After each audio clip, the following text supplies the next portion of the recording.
By Sue Minahan. Welcome to Talk Cosmos, the show where Sue Rose Minahan and her panel of guests bring you leading-edge astrology conversations through a journey of soul growth patterns connecting astrology's energetic cycles. Get ready to understand your path in the cosmic roots of the stars.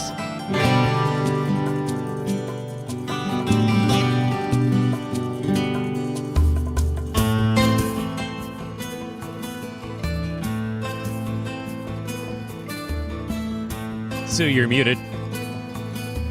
Oh, let's start over again. Today is June 12th, 2022. I'm Sue Rose Minahan and the founding host of Talk Cosmos.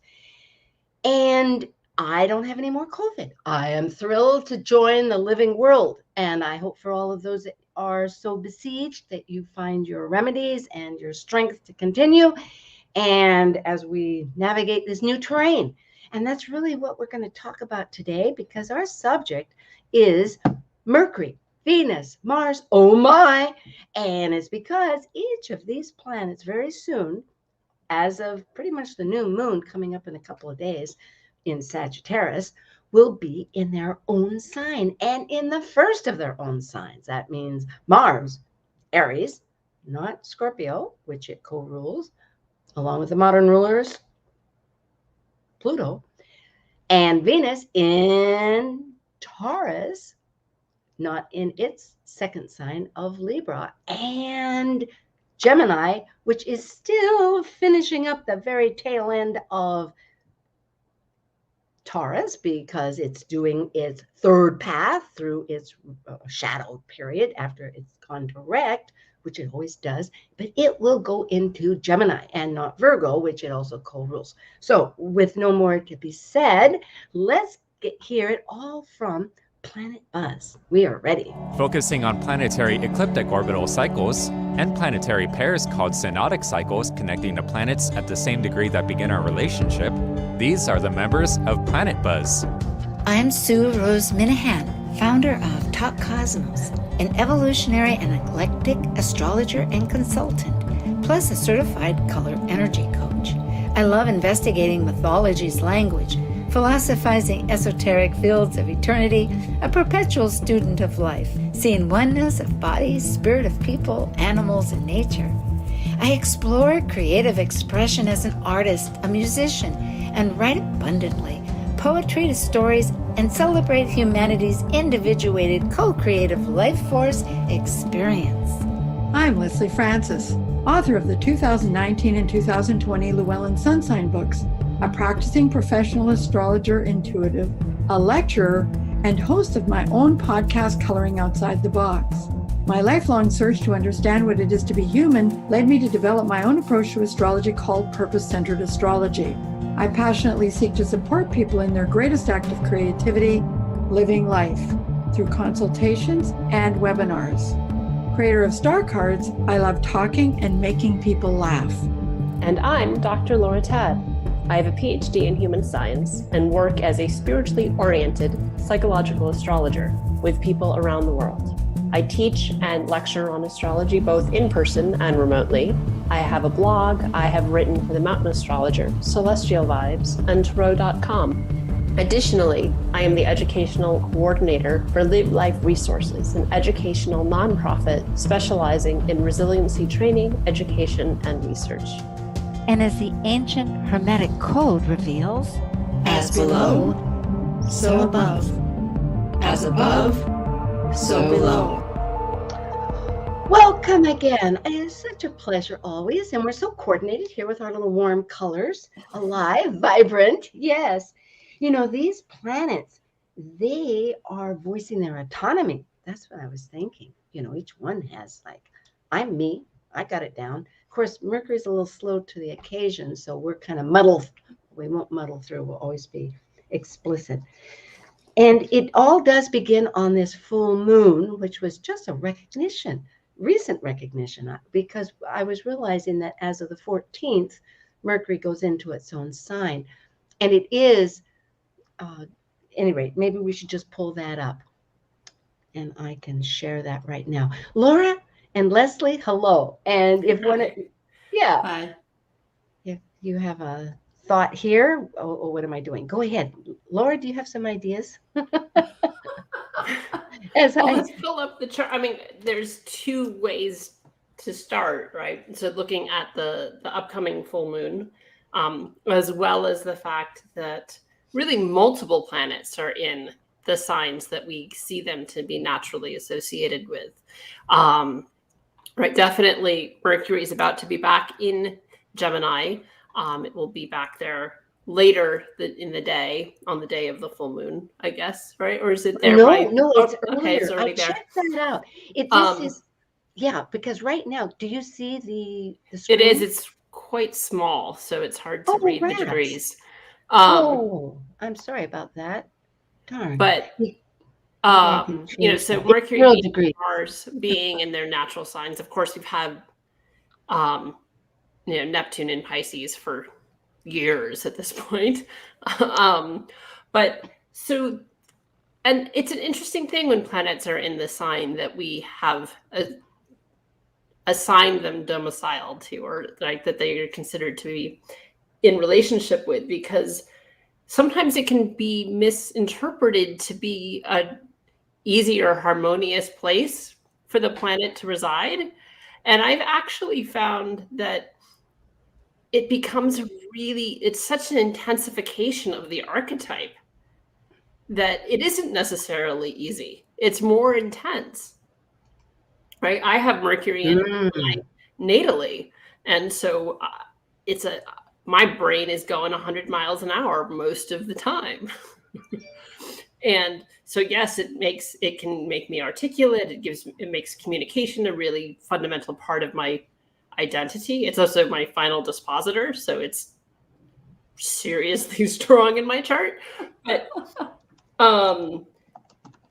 it also can mean that I can get tongue-tied. I can lose my train of thought because that Mercury is working in overdrive all the time. And so we're going back into that energy with Mercury getting back into Gemini in the next day and a half, of communication happening perhaps too quickly, right? Because Gemini rushes, Mercury rushes, and then you combine that and we can speak before we think things through, right? Yes. Well, yeah, I was going to say, especially with Mercury in a sextile, like opportunist relationship to that Mercury, because Mercury will catch up to Mars while it's still in Aries. And so not only is the impulse of Mercury and Gemini to just get it moving thought-wise, and it's not detailed oriented in Gemini. It's all about what gets me thinking, what gets me excited, Mercury and Gemini loves to gather information and sometimes doesn't even really know why. It can, because I am ruled by Mercury in Gemini and it's retrograde. And I must confess that at default, there is a moment of great pleasure. Like, well, if I just throw out the net of information, something will sift through. There'll be a pattern. Of course, it's all in the 9th house too, so it does help there, But, we do have these really distinct, energetic commands coming into us. And depending where they are, especially with Mars and Aries, it just is so instinctive. It really, and it's pre-verbal along with Venus in Taurus. So I think when we set up to this full moon, which I'm going to prepare, I'm preparing a slide as we talk and I'm listening, because I want you to be able to see this. This is just not, like, what good is it if we don't get the facts here? So continue on, and I hope in a moment I'll be able to bring that up. Well, it's interesting because even if it's not necessarily true, good Lord, am I having trouble? An aspect, Venus is going to sit between these two mavericks, trying to keep everything grounded, and yet it's approaching a conjunction to Uranus, and so there is, and the North Node. So there's a lot of opportunity here for new growth, for new initiatives. And, you know, the plus side of Mercury in Gemini is because it will entertain anything and everything. There's always a seed or something important. It's as that sometimes it's in so much of a hurry, it doesn't always recognize when it hit the gold mine. And so I think that, you know, the thing with Venus coming up to conjunct the North Node in Uranus is that it might suddenly, the form that this should take might suddenly become obvious, or I don't know.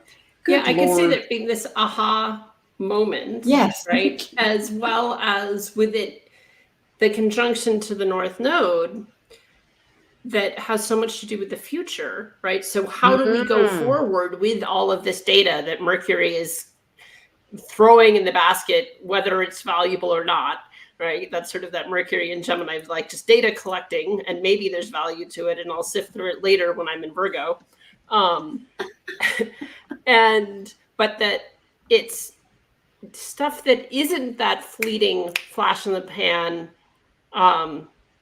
quicksilver energy that's Mercury, because of that. I think as Venus comes into that conjunction with the North Node, is how does this information carry us forward? What is valuable in the future? And this is true, you know, we can see this globally and collectively, as well as at an individual level. So seeing where that falls for somebody in their chart, what are they cultivating to bring forward into their future, and see the value in the data that's been gathered. And then Mars being able to act on it, and all that fiery energy, the value of that Mars in Aries is that proactivity, that being able to, and the stamina that might be required to go the distance, right? That Mars in Aries has a lot of stamina, even though it can. Well, it does, just because it just wants to keep moving. I mean, there is a certain part where even with COVID here, there was this desire, you know, it's desire. It's all kind of synergetic how it works. And it's not all intellectual at all. It's sort of like find out after the fact, you know, how things are moving along. Especially when you get Uranus in the mix. Yeah, I mean, I think some of the value that we could see, because that Mars in Aries, as much as its stamina, it could go 100 miles an hour, you know, and run the marathon, is that the beauty, I think, in Venus being in Aries at the same time is it can temper some of that of like valuing where you're running to, and not just running for the sake of running, where Mars in Aries on its own doesn't really care. Well, yeah, because I was going to say Mars in Aries can exhaust itself by constant motion. Yeah, that's true. You know, and without a sense of purpose, just moving because that's what it needs to do. And so the Venus in Taurus is seeking some level of purpose or direction.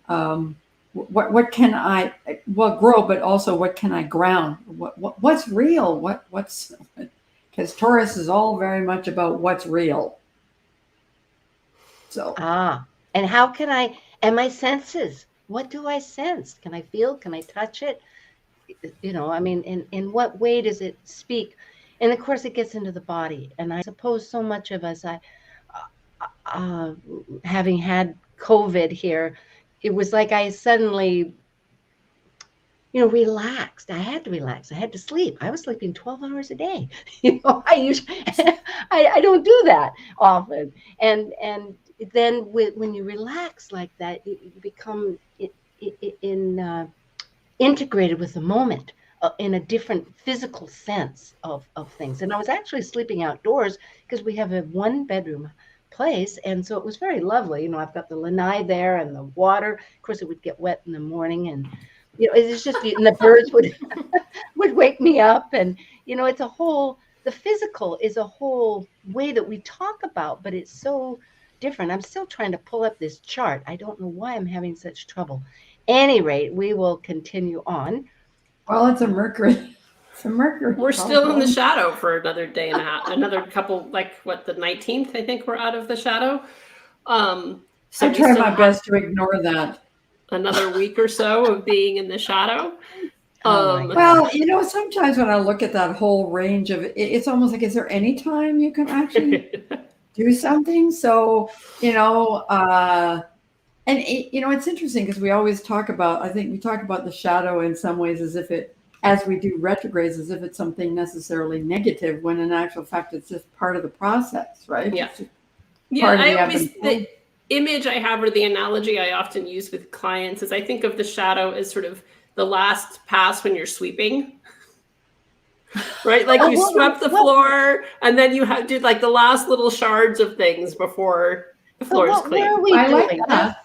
Yeah, but I keep trying to remember, what was I doing? What is it that I'm trying to sweep up? I'm not even sure anymore. You know, I mean, Well, here's the deal. Sometimes you don't know. You just keep. It's like, you know, the whole process of healing. Sometimes it's such a um, deep subterranean process in lots of ways, and sometimes you don't even know that you've done any healing until your response to things changes, until you have some sort of an external experience that says, oh yeah, I'm handling this differently. Something has shifted, something has changed. well, then I think we need to talk really realistically about what's happening here in the country, because it's like the dragon in the room, or the elephant, whatever you want to call it. You know, we do have a lot of serious cause for, and this is in the United States, of course. Lesley, you're in Canada, and but yet the gun control and just the protection. You know, at Ceres, okay, this full moon is out of bounds. That's one thing I was realizing. And Oh, Ceres is at 13 degrees. I've got to pull up this. If anybody can pull up this chart, I'm desperately trying to do it, and I'm having a lot of trouble. And I want to get it up. I'm desperate. So I'm just sorry, not I'm of getting no there. help whatsoever. Yeah, I need some help here. If Laura can step in. But at any I rate, just don't know if I have the permission to do it, but I can. well, if you, yeah, we can do that. But at any rate, I want to, or else pull it up yourself. So we Everybody can see it. share. That's what. Yeah, pull up your own chart, because we need to get going on this. It's 13. Ceres is 13 degrees Cancer, which is Yeah. conjunct the United States sun. Ceres is also out of bounds. So we have Ceres out of bounds. We have the moon out of bounds. We're talking about nurturing. We're talking about grief. We're talking about a mythology of food and trying to reclaim sustenance for ourselves in some ways when Well, things are out of bounds. And it's not so unusual that the moon's out of bounds. From what I understand, it goes through a 10-year cycle, and we're in a 10-year cycle where the moon is going to be out of bounds. And that means when it means out of bounds, it's outside of that ecliptic path of the sun, meaning it's in its own territory. The moon is reflecting energies, and right now it's reflecting back to us this Taurian sense of survival, and that sense of really, like we were talking about, our bodies and how are we sensing things as we're trying to navigate forth. It's trying to talk to us, and I don't think we know the language. So that's where it's really go, I please. did want to point out that Ceres was also connected to the Eleusinian mysteries. Yes, absolutely. Some of the stuff that we ascribe currently to Pluto is also her territory. Absolutely. And I was just taking a class with Patricia Walsh, a wonderful astrologer that's associated with Wise Soul Astrology now, with Laura Nalbandian and Rose Marcus. And Patricia, of course, does intense regression work. And so I was really investigating about that mythology, which I have looked at many, many times, about Inanna, who is a precursor, you could say, to Venus, as she goes through her 7 gates, which is like the gateways as Venus rises and falls. And I'm saying these things pretty fast for those that know about it and understand what I'm speaking of, or want to look into it more. But it is this sense of claiming our, okay, going back to, I suddenly got lost in the myth. Yes, of the mysteries of looking at our shadow sides of grief, the grief that Ceres in losing her daughter, which is personified in that case. But then, of course, the daughter becomes this rebirthing of life that continues as the vegetation continues, which we all experience, but it's within ourselves. There's so many ways to encapsulate it. So we have the chart. Oh, good.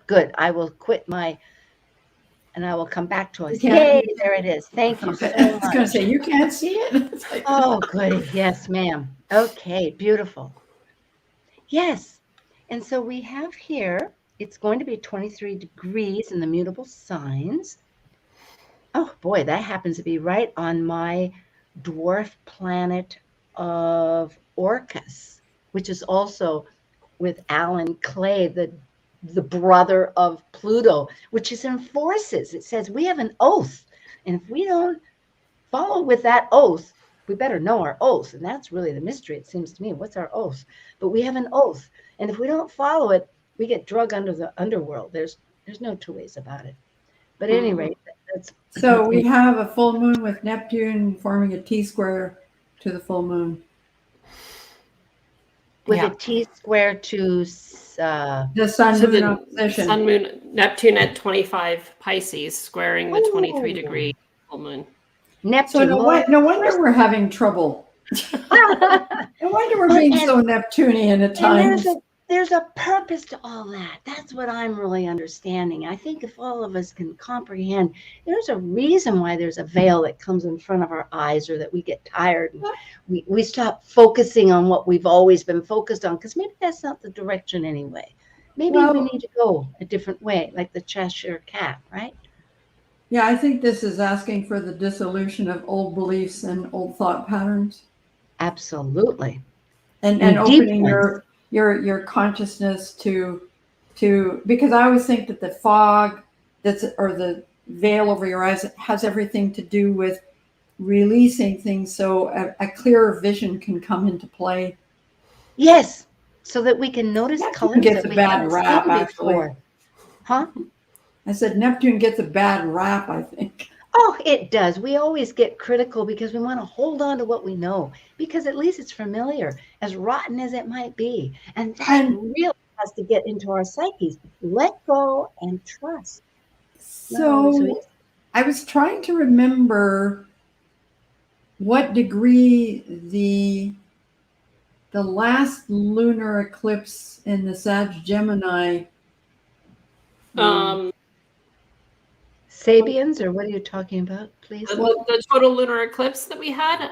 No, I was talking about the lunar. Did we not have a lunar eclipse in December 2021? Yes, we did. And the lunar was it at the same degree as what I was trying to get at? It was in Scorpio. You were talking about the one. No, a year ago. The one that would have been December 2021. December. Oh, December 21. The full moon and there would have been a full moon in Sun and Gemini, Sun and Sag, Moon and Gemini. I just wondered if it was the same degree. The solar eclipse on June 10th was at 19 degrees Gemini 47. Right. No. Is that what you're talking about? No. Well, then be very specific. I'm sorry, I'm lost. I said December. The lunar eclipse in December 2021. Okay, that was solar eclipse was 12 degrees Sag. Okay. At 22 degrees. And I wanted to know what the lunar eclipse was in December 2020. Well, it wasn't December. It was November. It was November 19th. Lunar eclipse. You're talking about a solar eclipse. I'm talking about a lunar eclipse. No, this is lunar. I'm saying it's lunar eclipse. I said lunar. November 19th, 2021. It was in. Okay, my mistake. I thought there was my apologies. No, because interestingly, it was not in congruency with the nodes. It went ahead because it was so late. It was right on my Mars. 27 For some reason, degrees. I thought maybe I was thinking about December 2020. Anyways, okay. Well, what's your point? Yeah, go ahead. Yes. It doesn't matter because of it. Yeah, it doesn't matter. It was this point getting triggered again? Was we're the question. A beautiful example of Neptune, and that's how it works in our brains, doesn't it? It's like, yes, I know this. No, well, why do we? No, we don't care. Oh, okay. Delete. Onward. Well, no, we keep on getting off track, so I just wanted to drop it. Okay, no, we're all trying to grasp our. Okay, well, looking at this chart, oh boy, we do realize that the point of our conversation too is not only, okay, if it's illuminating a full moon, it wanting us to release, and you poignantly brought up that it is in our multiplicity of ideas that we're holding on to in order to form a new emotional base with our belief systems. And meanwhile, we have some real good characters standing up. We have Gemini that says, well, I do have information, but it's new information. We have Venus that's saying, well, you better think about your resources here and your talents, and maybe think a little bit artistically because it's in Taurus. And I think also Mars wants us to think artistically. Maybe that's part of the language. Well, I think that the full moon reiterates what we were talking about, that Lara so accurately described in terms of what the process is like. And of course, the universe through astrology tends to repeat itself just to make sure that we didn't miss the message. Although that when it comes to human consciousness, there's no guarantee. Oh, of course we're going to miss the message. Yeah. We always miss it. That's half the problem, you know. What is the message? And besides that, how do we communicate? Can we communicate?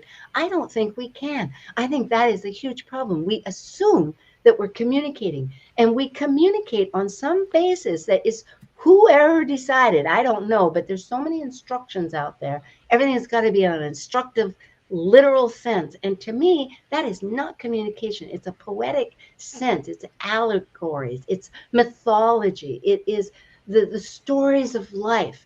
And do people have time for that? No. They want the points. They want it smack in their face, and they want to have it what they know about. And it totally doesn't work. So we're coming in. Yeah. I mean, I think part of what this moon can bring in too is around communication, right? Because Laura talked about, Laura Nabanian would talk about how Sag can have that, if I'm communicating with you and you don't agree, it's because you don't understand what I'm saying. As opposed to, you may totally understand, you just don't agree. But Sag as an energy can very much embody that archetype of, you must be misunderstanding me, otherwise we'd all agree. Yeah. Isn't that amazing? It's the self-righteousness of the whole thing. And I did want to point out that with the personal, Mercury, Venus, and Mars, each in their own sign, this really is an invitation for personal development. It's not a time when we can necessarily project outwards and assume that the world is acting upon us. This is our opportunity to change, our own personal reality and therefore change our lives. Oh, yeah. Lesley, I love that. That's a beautiful segue to take a little break and come back again. I am with Lesley Francis of Edmonton, Canada, and Dr. Laura Tadd of Georgia, and myself in Hawaii. We will be right back. Planet Buzz. Thank you.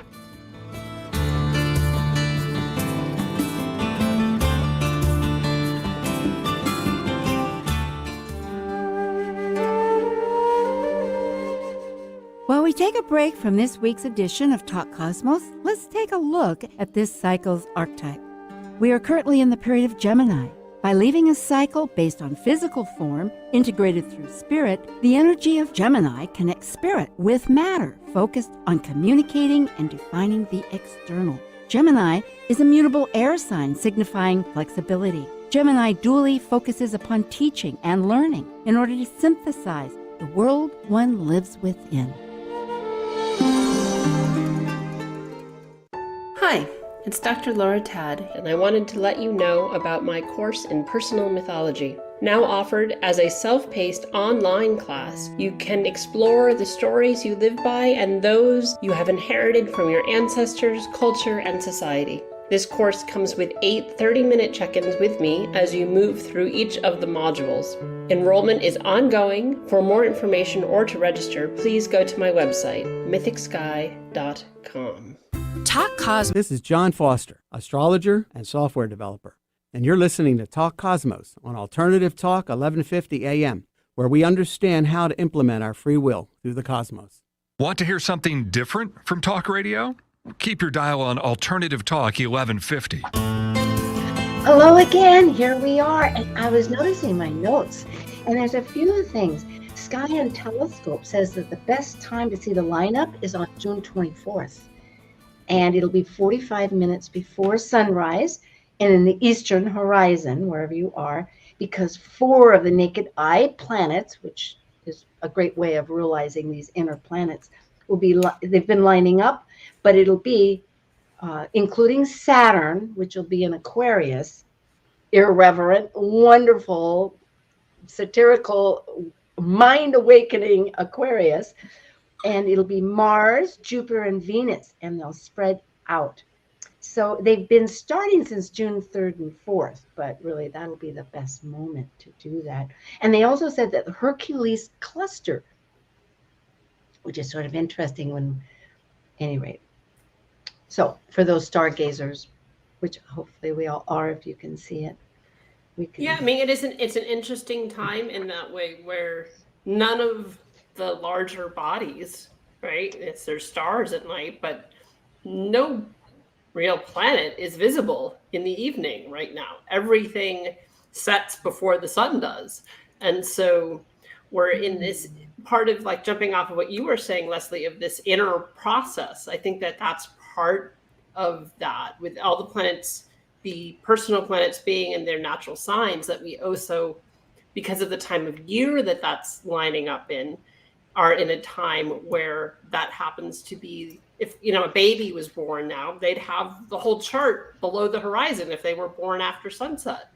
Yeah, the autonomy of it all. Yes, Lesley. Well, I was going to say it's very interesting because we've been talking an awful lot about initiation, and here we're describing the personal planets as being morning stars, which is physically we're seeing in the sky what we feel internally. And yes. Sometimes we forget that part, right? We do. Indeed. In fact, I was noticing too, Mercury in Gemini starts as of the 14th until July 5th. So it'll be 3 weeks that these planets are in their own signs.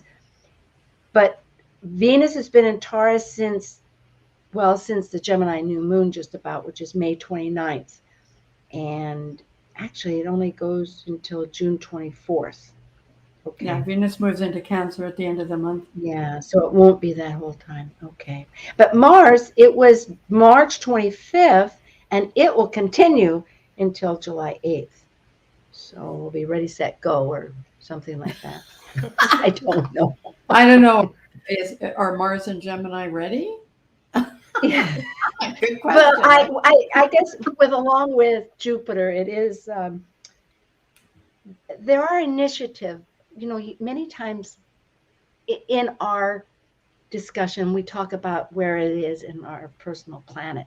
In our personal chart. And because we're talking about a spread of planets, although they are chronological, except for Saturn. I was thinking, for me, because I have most of my planets above the horizon, it is above the horizon. That's one way I can put it. And I am constructing, I think Saturn has a lot to do about this, even though for the full moon, we have Neptune, which is shifting and dissolving, our general, as we talked about it. Very soon, we have these conjunctions with Venus that's going to Uranus and then the North Node. And it's already conjunct Uranus. It did that 2 days ago. Yeah, it's between Uranus and the North Node at the full moon. Yeah, we haven't had the full moon. Right, but the conjunction, I think, was 2 days ago to Uranus. Oh, because I have it down. Okay, because in my charts, I had it down for the 15th and 16th. I don't know. That it was. Okay, well, very good. But details. I'm sorry. I will, it's your Virgo again. It is. It's like, let's go. Gee whiz, trying to, thank you. Don't sew this up together. Very good. And so point being where it is, Okay, I'll just. It in a occurred nutshell at say 16. Maybe that's what you were thinking. it- Like pardon me? the conjunction was at 16 degrees. Of Taurus. Oh, okay. Yeah, But getting mixed Venus up with is the currently details. 17 and Uranus is 16. So we're past. So the we're in conjunction. this. Well, I was trying. There's a literary piece that I've been trying to put together in some form over many years in different times, and so I finally decided a new format. And I think I showed it to you. It was a cartoon, which I haven't quite picked up again, but it does, I think, will help me even as a outline illustrate some of my thoughts together. So it, because it merges the pictures with the words, and it also has a different characteristic to it. It isn't built on a literary form where you have paragraphs and sentences and thoughts that have to connect and etc. But it's more, it can be erratic. It can be like, oh, we'll do this all of a sudden. So that's as much as I can share how these energies are congealing in this brain. So, Are they congealing? No. thank you, Lesley. Yeah. So have either of you ideas of what all these? Well, I think we might reach some level of clarity once Mercury goes into Gemini, strangely enough. For me, Mars is in my 9th house, even though I have an Aries midheaven, and I have Taurus intercepted. So both Venus and Mars, and even Mercury, when it moves back in, it's all about my 10th house. And I'm kind of in flux because I've initiated something new, and yet trying to get fully into it seems to be something of a challenge based on events going on in my life. Yes. Like people trying to scam me out of lots of money and stuff like that. And wondering if I have COVID because so many of the people I hung out with ended up with COVID. Anyway, and then sort of dealing with some trauma response. So for me, it's in a sense, it's a perfect storm of kind of where we're at and where we're going. I wonder if some of that, because we didn't talk about, but Mars will be, for the full moon, conjunct Chiron. So it's really close to that at the moment. Yes, and guess where the full moon is? It's conjunct my natal Chiron. There you go. Yeah. Yes, So I'm just let me finish it. So I'm in some sort of I'm trying to initiate something new and not drag along shit from the past. I guess that's the best. And because when we're talking about an initiatory process, don't really know what the concrete form of that is going to be just yet. So what were you wanting to say, Sue? No, I was agreeing, supporting, pardon me, it was that. And I also really find it helpful to hear as you express, because this merging of a storm, which it feels like has been very evident. And also this mix of life coming in, which I would imagine all of us are feeling.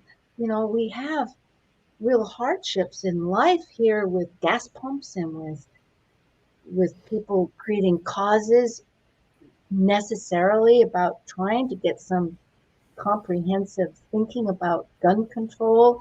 And, it filters into our own consciousness. And then, those are just some manifestations.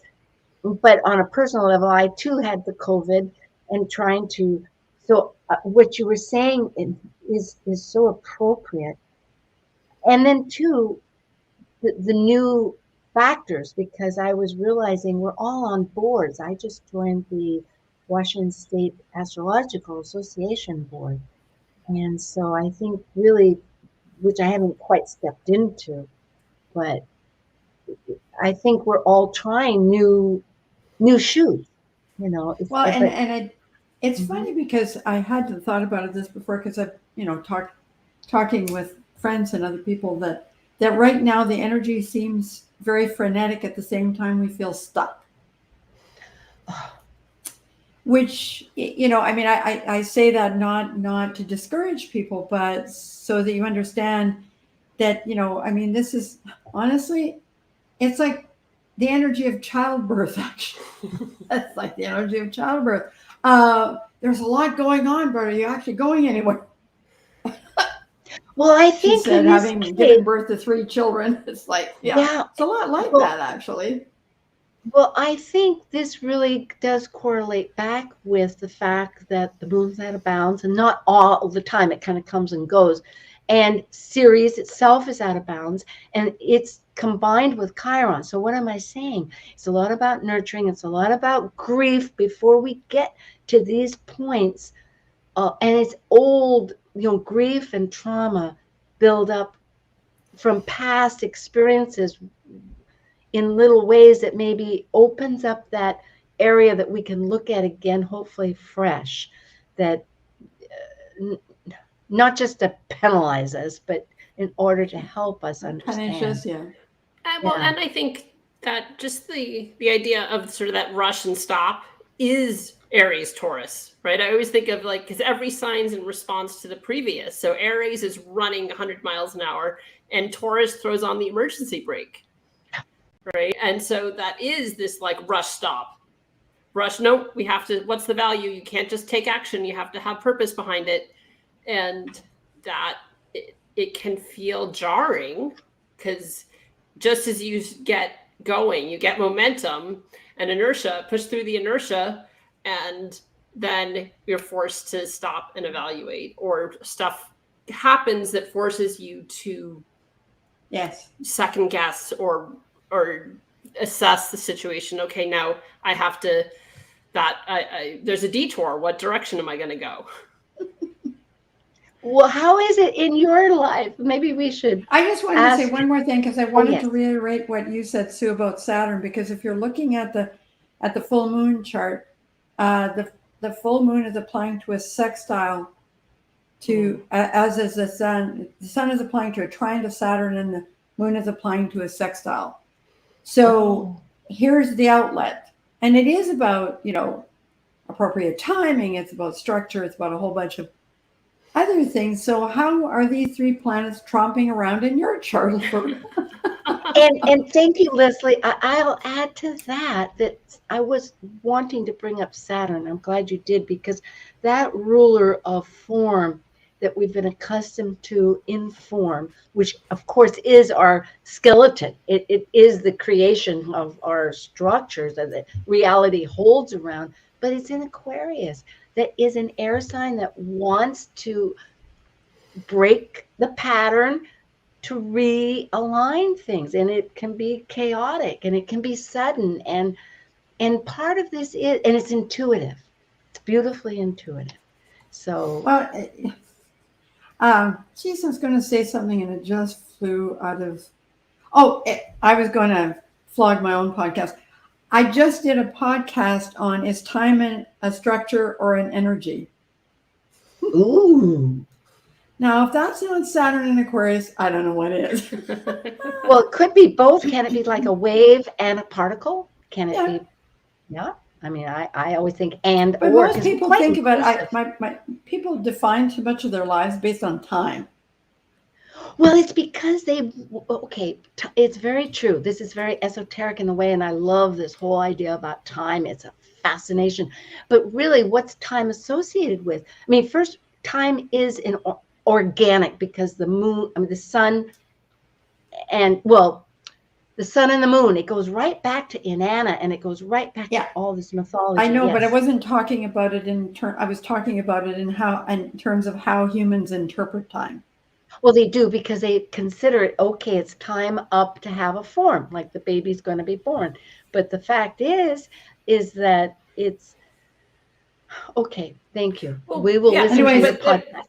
There is a part of it that's a human construct, right? Humans are the ones who decided we have a 24-hour day, right? It could have been broken up in any way. We just decided that time is this, and it's a human construct.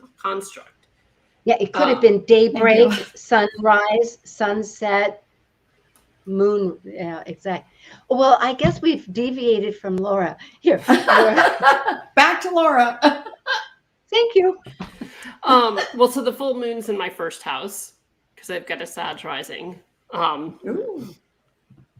But yeah, all of the personal planets are on the bottom half of my chart with that Sag rising. Mercury will get back into my 7th, but it actually won't get back. It'll be there for the first time this year because I have an 8-degree descendant. So it went retrograde before it got there. So everything's in the bottom half. 5th, basically all sort of 4th, 5th, 6th. Wow. Just the opposite of mine. Yeah. And then a lot of that is I'm 2 weeks out of my solar return. So I'm going to get this long after everything moves on because I'm in a Mercury return for my birthday. So I'll continue to have it. By then it'll have gotten into my 7th. So that Mercury energy being really strong. So another year of like real focused communication. Good. And Mars trining my Mars, right? So a lot of energy around communicating, I think, is going to be a big part of the theme. And how am I,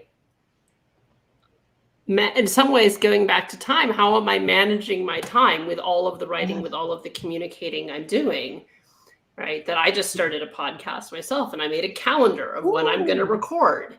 Right. Now, what's your name of the podcast? What name do you have? Mythic Sky Storytime, because it's on my website's Mythic Sky. So Mythic Sky. And what time? Now, I think Lesley is doing 2 a month plus 1 for Fresh Voices, which is the British outlet. No, female first, honey. Female first. Thank you. And Laura, what time zone will it be? Once a month, once a week? How are you structuring it? Probably 3 times a month. Give or take is She's sort of the calendar I made of looking at sort of timing it, not for like the weekly weather, but new moon, full moon, and sun ingress. So sometimes it lands on the same day. Yeah. There's a couple months where like the new moon is hours before the sun ingresses into the next sign. So I'm not sure if that'll be a single recording. Yes. There's a couple times where things land that way, but beautiful. Or you could just do 2 separate recordings on the same day. Yeah. Because I did a reading with Donna Stillhorn for my birthday, and she just told me, based on your chart, Lesley, try not to be too structured. It really doesn't work for you. This really, thank you for that, because it is all about Saturn and Aquarius deconditioning, isn't it? And I'm also realizing as we have some time here, I was thinking with Mars and Chiron and the activating of wounds going back to the beginning of trauma, I am thinking, because Chiron is, as we know, the wounded healer, that Hercules, it's interesting, that's why I was thinking Hercules, the cluster will be visible, and Hercules is this.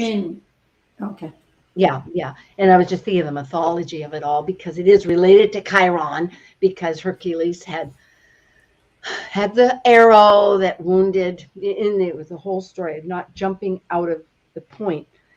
But the point is that Chiron, the healer, this great half horse, this merging of our natural being and of mankind being and nature being, was unable to remedy its wound on its leg. So I'm thinking, as a climate of, is the world we're talking to, and of course we're coming from the United States, and the United States is also going through this huge year. I mean, it's not just this year, it's going to be for years. It has been for a couple years, and readdressing our wounds from the Revolutionary War. Like, what was this? Who were we? And of course, with that, it also comes up with maybe, at any rate, I could expand into where these wounds go to. But what I'm getting at is that we're trying to. Well, it's so much about core identity, right? Aries being I am, right? Key phrase for Aries, I am. So collectively, whether you're in the States or Canada or in Europe or China, it's this the wounds around identity, about the first right? Aries is the first initiatory sign. It's the beginning of spring in the Northern Hemisphere. It's this I am. Who do we put our punch out into the world, as my godmother, who is an astrologer, used to describe Mars, right? It's how we lead and go forward. And so these wounds that we all have, whether it's collective or personal, it's both, right? That are wounds around putting ourselves forward in the world. And whether we shrink because we're afraid of how that's going to be received, or we're overly aggressive because we're afraid of how it's going to be received, right? It's still this karmic, this past life, prior life wounding around feeling like who we are is enough. Yeah. So I think, Lesley, you wanted to say something, or else I would jump in. Did you have a No, thought? I just wondered, does the US chart not have a moon in Aquarius? Well, it does. Yeah. Yes. Yeah. 27. And Chiron in Aries. Huh? And Chiron in Aries. So it's going through a Chiron transit, a Saturn transit, a Pluto transit. Absolutely. All these things. Uh, And yes, yeah. many things. Because Canada's But a Cancer too, but we're 3 days earlier than you. But I think what I'm grabbing at is it's not just the individual, it's the collective. It's this whole climate of individuals that came separated. It's the whole idea of separation.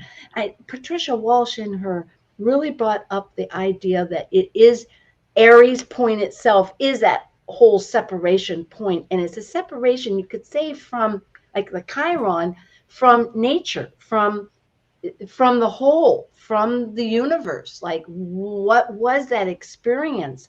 And also that Chiron, these wounds are not replicated in exactness. In other words, it's not like, oh, that was the story, but it's some shade of that story. So here we are in this climate right now of people trying to defend each other.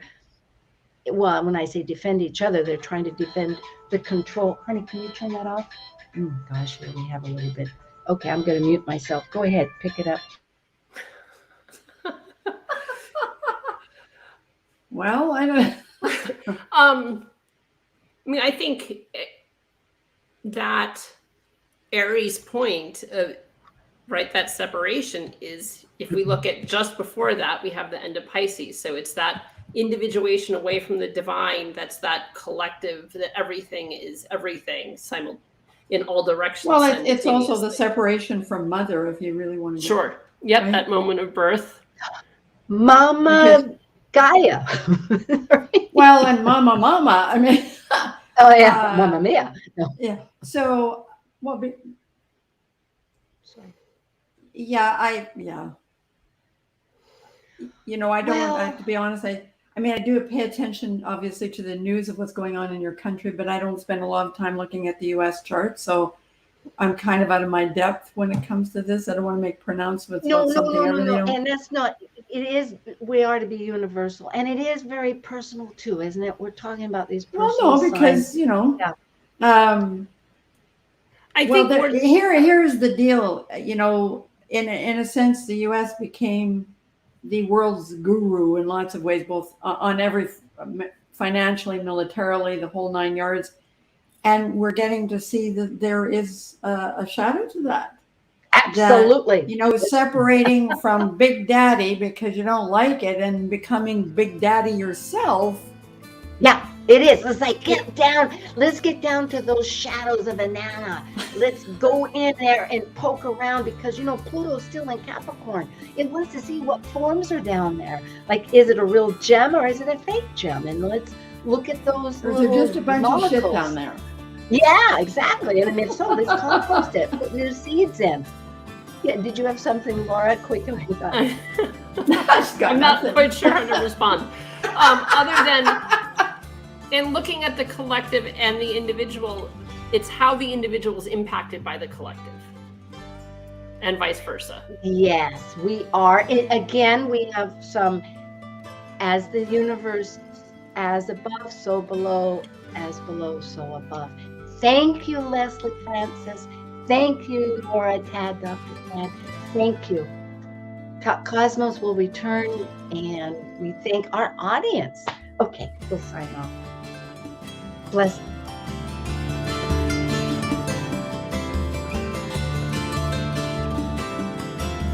Thank you for joining us on Talk Cosmos, the show where Sue Rose Minahan and her panel of guests connect soul growth patterns with the energetic cycles of astrology.